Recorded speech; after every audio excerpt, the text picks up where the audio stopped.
I'm Tamara Sack, and I thought I'd just tell you a little bit about me and my living room, which is actually converted into an accessible yoga studio. So my lovely tree of light back here will change for a little bit of ambiance. And I wanted to speak a little bit about my experience with yoga and why I became an accessible yoga teacher. This began when I was at one of the worst places in my life as far as health went. I was diagnosed with fibromyalgia. I was at the highest weight I had ever been. I was in constant pain. I was on a lot of medications that I actually didn't realize were causing more harm than good. And I was almost crippled to the point that I couldn't leave my house. And then somebody told me, well, why don't you try yoga?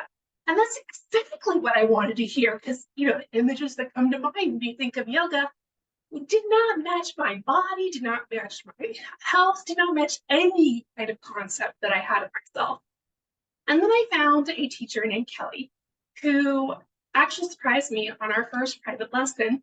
And she came in with a stack of research about this thing, about all my health issues and how yoga could help with them. It could help decrease my pain. It could help me with flexibility. It could help me with mobility. And I was just like, this is amazing.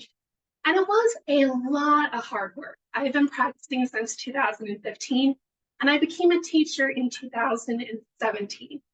And one of the reasons why I became a teacher is because I saw what a huge difference yoga did for me, because it's not about the preconceived notions.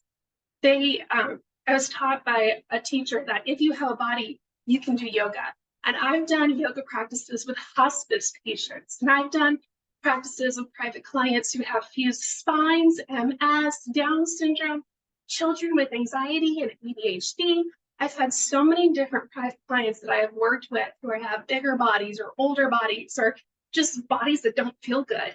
And we find ways to work together and using the principles of yoga, find ways to not only accept our bodies, which is extraordinarily hard, but also to work with our bodies instead of against our bodies.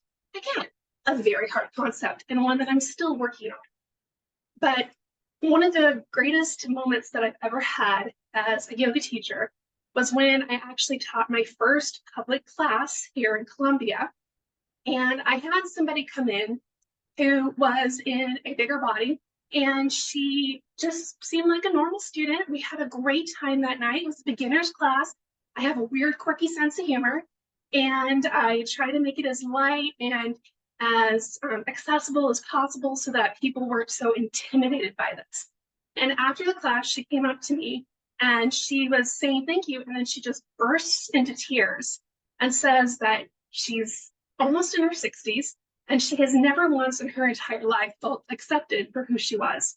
And she's never in her entire life found something movement based that she felt like she could do and that her body could do. And that is still a story that makes me cry. So this is just one of the things that drives me because I'm a person who's just obsessed with helping other people and being there for people the way that I wish I had somebody there for me so many years ago. So I hope you enjoy this little look into my life, and I hope to learn more about you